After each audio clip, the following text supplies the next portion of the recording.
Assalamualaikum dan salam Sarawakku sayang. Buletin UKAS edisi petang 26 Jun 2020 bersama saya Nur Azira Abdul Kadir. Tumpuan berita petang ini berkisar dengan laporan pemergian penerima pingat Seri Pahlawan Gagah Perkasa SP mendiang Sub-Inspektor Bersara Ngalinuh Bala. Tanggal 23 Jun 2020, Sarawak kehilangan seorang bekas anggota polis yang sangat dikenali atas keberaniannya menentang komunis pada tahun 1970-an. Lahir pada 1 Januari 1941, mendiang berbangsa Kelabit dari kampung Pak Lungan Bario merupakan antara 6 penerima pingat tertinggi kepahlawanan negara yang menerima darjah kebesaran pingat Seri Pahlawan Gagah Perkasa SP dari Duli Yang Maha Mulia Seri Paduka Baginda Yang di-Pertuan Agong pada 6 Julai 1972. Mendiang yang berusia 79 tahun menghembuskan nafas yang terakhirnya di Hospital Miri pada Selasa. Sementara itu, Timbalan Speaker Dun Sarawak Datuk Gerawat Gala menyifatkan pemergian mendiang adalah suatu kehilangan besar kepada negara dan Sarawak amnya. Malah katanya mendiang merupakan lambang kepada kebanggaan dan seorang legenda kepada Sarawak dan kaum Kelabit di atas keberanian dan jasanya untuk keamanan negara. Ngalinuh is a very humble man, but a man of courage and great valor as a soldier. And that is why he is one of the very few among our army and the police awarded this award SP by the Yang di-Pertuan Agong in 1972 in recognition of his outstanding bravery and valor displayed in a fight with the communists. Even though he was badly injured, him and his comrades defeated the communists.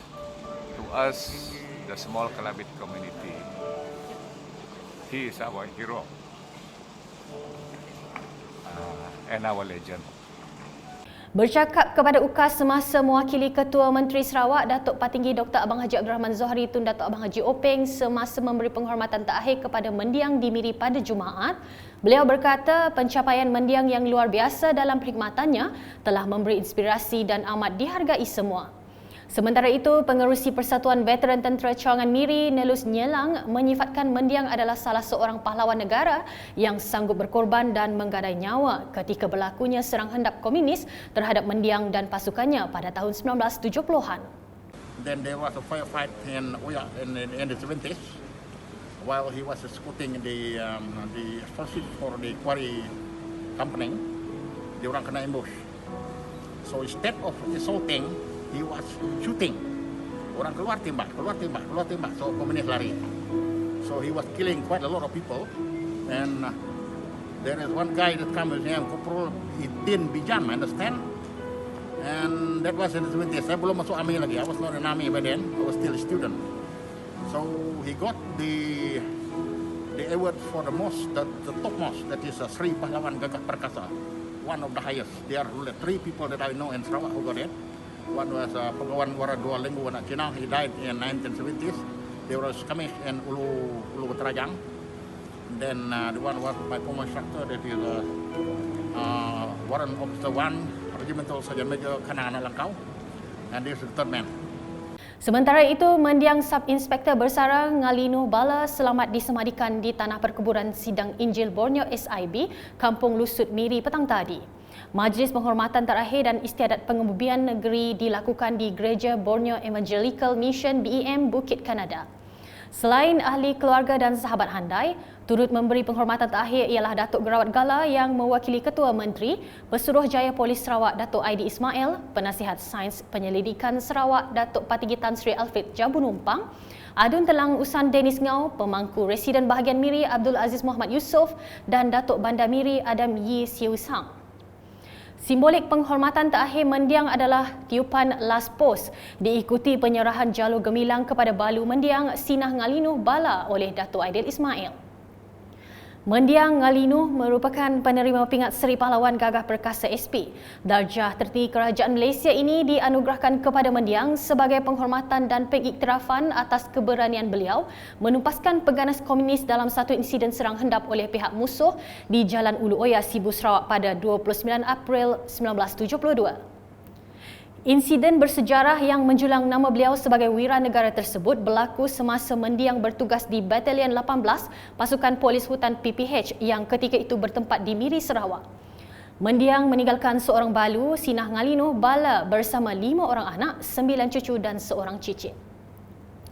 Laporan berikutnya, Menteri Pelancongan Seni dan Budaya Malaysia Datuk Seri Nancy Shukri telah mendengar taklimat rancangan pembangunan pelancongan sempena lawatan rasmi beliau ke kawasan berpotensi pelancongan di Parlimen berkenaan pada Jumaat.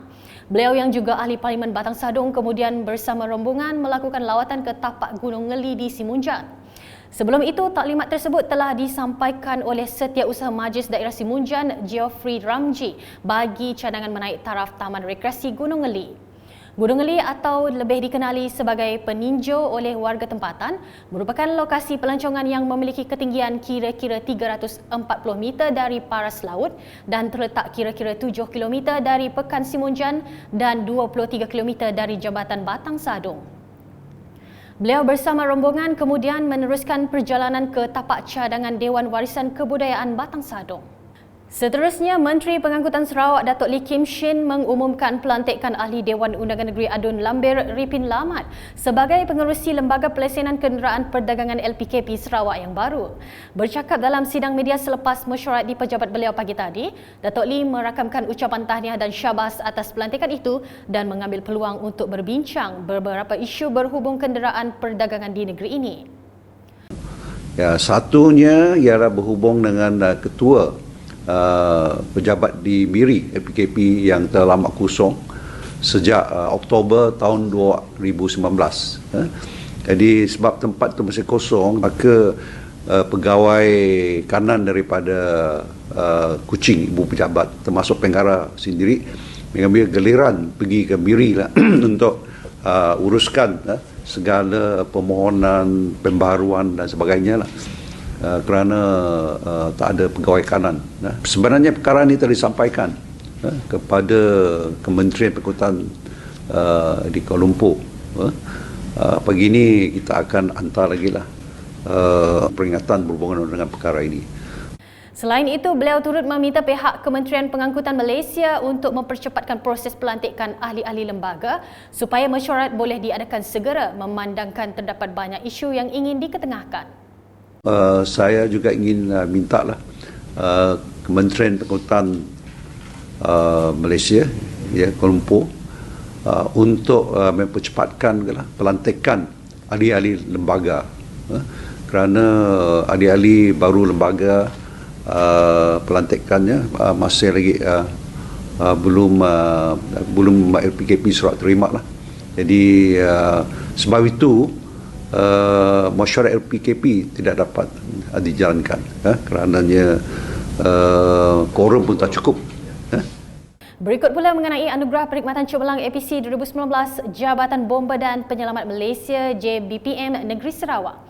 Seramai 113 orang pegawai JBPM Negeri Sarawak menerima APC 2019 dalam suasana norma baru. Pengarah JBPM Negeri Sarawak Khairuddin Rahman atau Husaini berkata, penganjuran APC kali ini terdapat perbezaan berbanding tahun-tahun sebelumnya dan diadakan 2 kali sebagai mematuhi SOP PKPP. Pada hari ini, seramai 62 orang penerima akan menerima anugerah ini, manakala bakinya seramai 51 orang akan menerima di majlis yang akan diadakan di Bandaraya Miri Kelab.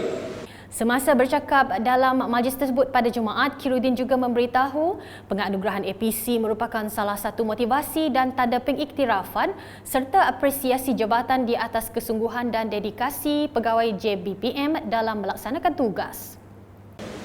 Saya amat berharap kita akan terus menjadi ejen perubahan, terus teguh mendukung dasar kerajaan serta sentiasa deras memperkasakan penyampaian perkhidmatan kebombaan dalam menjaga keselamatan dan kemakmuran negara. Selanjutnya, Majlis Islam Sarawak MIS membenarkan pelaksanaan ibadah kurban negeri Sarawak, pengimarahan masjid, surau dan penganjuran Majlis Kenduri Orang Islam Negeri Sarawak berpandukan SOP yang telah ditetapkan. Menurut Yang di-Pertua MIS Dato' Misnur Taha dalam sidang media hari ini, bagi ibadah kurban ianya boleh dilaksanakan dari 31 Julai hingga 3 Ogos.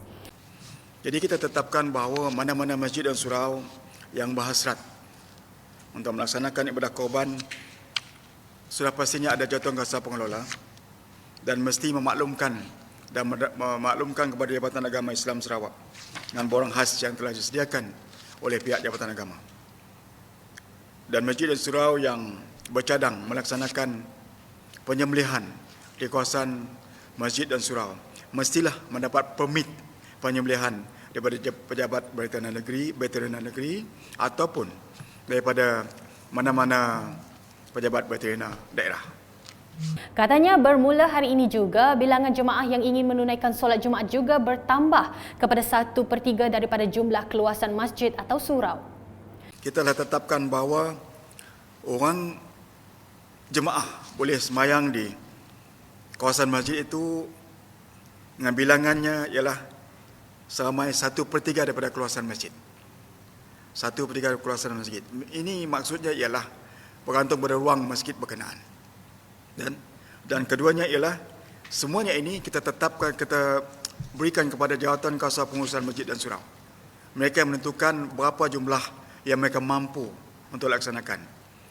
Datuk Misnu menambah bagi penganjuran majlis kenduri seperti pertunangan, perkahwinan, tahlil dan doa selamat, hanya 250 dibenarkan untuk hadir dengan mematuhi penjarakan sosial 1 meter. Di samping itu tuan-tuan semua, pada pagi ini secara umum saya maklumkan bahawa mulai 1 Julai juga Majlis Islam telah mengizinkan untuk penganjuran majlis kenduri kahwin orang Islam untuk negeri Sarawak. Pertunangan, perkahwinan dan sebagainya, dan tahlil, doa selamat boleh. Tapi jumlahnya adalah 250 orang mengikut jarak yang ditetapkan, iaitu mengikut jarak sosial yang ditetapkan ia 1 meter. Seandainya kawasan itu luas dan mereka mesti mengikut jarak 1 meter, tetapkan tidak melebihi 250 orang untuk satu majlis. Sekian bersama saya Nur Azira Abdul Kadir dan kru penerbitan. Dapatkan berita terkini Sarawak setiap hari dengan melayari portal ukas.sarawak.gov.my, UKAS Channel di YouTube atau melalui Facebook, Instagram, Twitter dan aplikasi Telegram Buletin UKAS. Sebelum mengakhiri buletin, saya mewakili unit komunikasi Awam Sarawak UKAS mengucapkan takziah di atas pemergian penerima pingat Seri Pahlawan Gagah Perkasa SP Mendiang Sub Inspektor Bersara Ngalinuh Bala. Salam UKAS.